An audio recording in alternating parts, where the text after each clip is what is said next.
বন্ধুরা, 22শে জানুয়ারি রামলালার প্রাণ প্রতিষ্ঠার পর 23শে জানুয়ারি রাম মন্দিরের দরজা খুলে দেওয়া হয় জনসাধারণের জন্য। তাই এই দিন রাম মন্দিরে উপচে পড়ে ভক্তদের ভিড়।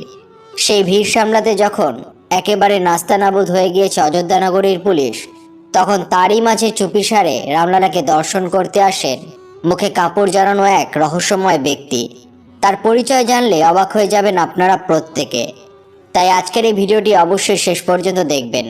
বন্ধুরা, ভিডিওটিতে এগোনোর আগে আপনাদের কাছে একটু অনুরোধ রাখছি। আপনারা যদি এই চ্যানেলে প্রথমবার এসে থাকেন তাহলে অবশ্যই চ্যানেলটি সাবস্ক্রাইব করবেন এবং বেল বাটনটি অন করে দেবেন, যাতে সমস্ত ভিডিওর নোটিফিকেশন আপনার কাছে পৌঁছে যায়। ভিডিওটি ভালো লাগলে অবশ্যই কমেন্টে জয় শ্রীরাম বা জয় হনুমান লিখতে ভুলবেন না। এবার আসুন শুরু করা যাক। সোমবার 22শে জানুয়ারির দিন অযোধ্যায় প্রাণ প্রতিষ্ঠা হয়েছে রামলালার। তবে 16ই জানুয়ারি থেকে টানা 7 দিন ধরে বিভিন্ন ধরনের সাত্ত্বিক কর্মসূচি পালনের মধ্যে দিয়ে শুরু হয়েছিল অযোধ্যার রাম মন্দির উদ্বোধনের কার্যক্রম। তারপর আসে সেই বহু প্রতীক্ষিত ঐতিহাসিক দিন 22শে জানুয়ারি। এই দিন দুপুর 12টা 29 মিনিটে রামলালার মূর্তিকে প্রাণ প্রতিষ্ঠা করা হয়। প্রধানমন্ত্রী নরেন্দ্র মোদী একাধিক পুরোহিতের উপস্থিতিতে সম্পূর্ণ নিষ্ঠার সঙ্গে সম্পন্ন করেন রামলালার প্রাণ প্রতিষ্ঠার অনুষ্ঠান। এই অনুষ্ঠানে উপস্থিত ছিলেন দেশের বিশিষ্ট নেতা থেকে শুরু করে বলিউডের অভিনেতা ও অভিনেত্রীরা। সপরিবারে উপস্থিত ছিলেন মুকেশ আম্বানি। এছাড়া বিভিন্ন প্রান্ত থেকে বিভিন্ন ধরনের মানুষ এসেছিলেন এদিনে প্রাণ প্রতিষ্ঠার অনুষ্ঠানের সাক্ষী থাকতে। কথিত আছে দেবী দুর্গার অকাল বোধন হয়েছিল রামের হাতে, আর অযোধ্যায় রাম মন্দিরের উদ্বোধন ও রামলালার প্রাণ প্রতিষ্ঠা উপলক্ষে এই দিন অকাল দীপাবলি পালিত হলো অযোধ্যা সহ দেশের বিভিন্ন প্রান্তে। তারপর 23শে জানুয়ারির দিন থেকেই ভক্তদের দর্শনের জন্য খুলে দেওয়া হয়েছে মন্দিরের দরজা। মন্দিরের দরজা খোলার আগেই ভোর 3টে থেকে পুণ্যার্থীরা ভিড় জমিয়েছিলেন মন্দিরের সামনে। অপ্রত্যাশিত এই ভিড় সামলাতে গিয়েই অযোধ্যার পুলিশ প্রশাসনের নাজেহাল অবস্থা হয়। সেদিন 5 লক্ষেরও বেশি ভক্ত রামলালার দর্শন লাভ করতে উপস্থিত হয়েছিল মন্দির প্রাঙ্গণে।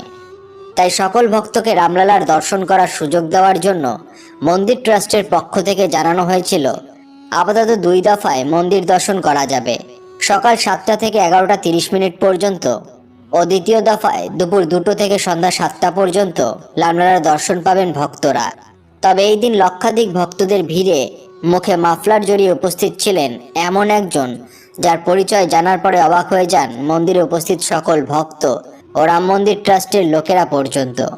প্রথম দিন ভিড় সামলাতে যখন একেবারে নাস্তানাবুদ হয়ে যায় পুলিশ প্রশাসন, তখন সবার নজর এড়িয়ে মুখে মাফলার জড়িয়ে ভিড়ের মাঝে রামলালার দর্শন করতে আসেন বিখ্যাত বলিউড অভিনেতা।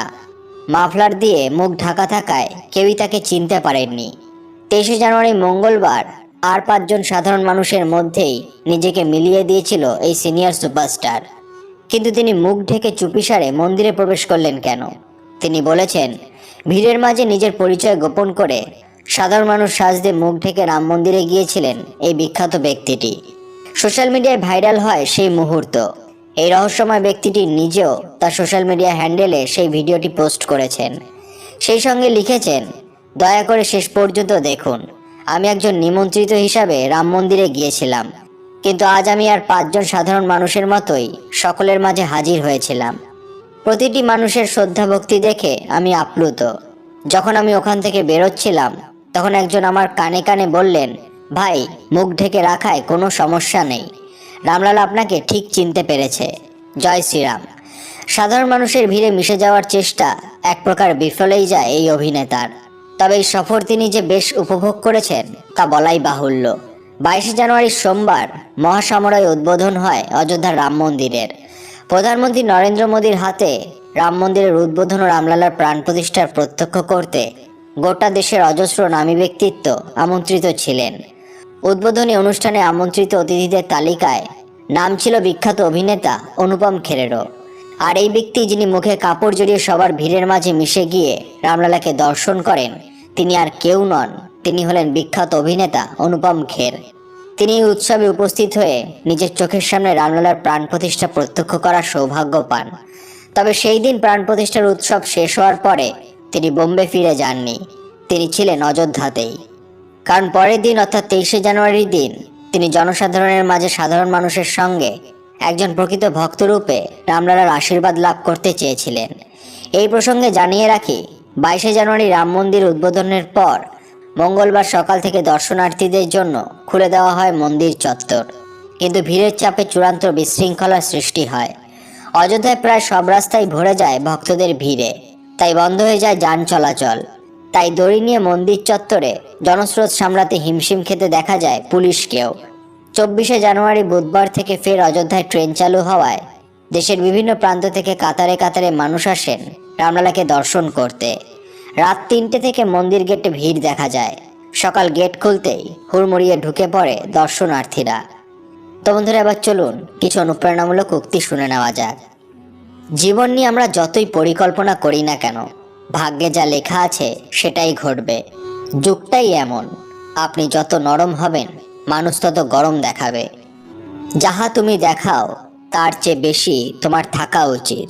যা তুমি জানো তার তুলনায় কম কথা তোমার বলা উচিত। জীবন সেটা নয় যেটা আমাদের ভাবায়, জীবন সেটাই যেটা আমরা কল্পনাও করি না কিন্তু আমাদের সাথে ঘটে যায়। ধৈর্য এমন একটা গাছ যার সারা গায়ে কাটা কিন্তু ফল অত্যন্ত মজাদার। যে সম্পদ কারো চোখে পড়ে না সেটাই মানুষকে সুখী ও ঈর্ষান্বিত করে তোলে।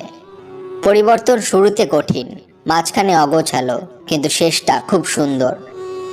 শিয়ালের মতো 100 বছর জীবন ধারণ করার চাইতে সিংহের মতো একদিন বাঁচাও ভালো। তুমি ভালো মানুষ হলে তুমি তাদের হারাবে না, তারাই তোমাকে হারাবে। আমরা সবাই পাপী, আপন পাপের বাটখারা দিয়ে অন্যের পাপ মাপি। জীবনে চলার পথে বাধা আসতেই পারে, তাই বলে থেমে যাওয়ার কোনো কারণ নেই। যেখানে বাধা আসবে সেখান থেকে আবার শুরু করতে হবে। ভগবান কখনো কাউকে ঠকান না, যতটুকু কেড়ে নেন তার চেয়ে অনেক গুণ বেশি ফিরিয়ে দেন। তুমি যদি এখন থেকেই তোমার স্বপ্নগুলো সত্যি করার পিছনে ছুটে না চলো, তাহলে একদিন তোমাকে ছুটতে হবে অন্যদের স্বপ্ন পূরণ করার জন্য। আপনি যদি গরিব হয়ে জন্ম নেন তাহলে এটা আপনার দোষ নয়, কিন্তু আপনি যদি গরিব হয়ে মারা যান তবে সেটা আপনার দোষ। সবচেয়ে কঠিন কাজ হচ্ছে নিজেকে চেনা, এবং সবচেয়ে সহজ কাজ হচ্ছে অন্যদেরকে উপদেশ দেওয়া। হ্যাঁ এবং না কথা দুটো সবচেয়ে পুরনো এবং সবচেয়ে ছোট, কিন্তু এই কথা দুটো বলতেই সবচেয়ে বেশি ভাবতে হয়। ভালোবাসার মানুষকে সন্দেহ করলে ক্ষতি নেই, কারণ সন্দেহ করার মানে এই নয় যে তাকে আমরা ভালোবাসি না। সন্দেহ মানে এই যে তাকে কিছুতেই হারাতে চাই না। ধনী গরিবের মধ্যে একটাই পার্থক্য, ধনীরা খাবার হজমের জন্য দৌড়ায় আর গরিবেরা খাবার জোগানোর জন্য দৌড়ায়। প্রথম আপনার জন্য সব ছাড়তে পারবে বলা মানুষটাই শেষমেশ আপনাকে ছেড়ে চলে যাবে। আমার দোষ তুমি আমাকেই বলো, শোধরানোর হলে আমি শোধরাবো, অন্য কেউ আমার হয়ে সেটা শোধরাতে পারবে না। নতুন মানুষ পাওয়ার পরেও যদি পুরনো মানুষটাকে ভুলতে না পারো, তাহলে জানবে সেই মানুষটির থেকে বেশি তোমাকে কেউ ভালোবাসতে পারেনি। বন্ধুরা, ভিডিওটি দেখে যদি ভালো লাগে তাহলে অবশ্যই একটি লাইক করবেন এবং সবাইকে শেয়ার করবেন যাতে তারাও ভিডিওটি দেখে উপকৃত হয়।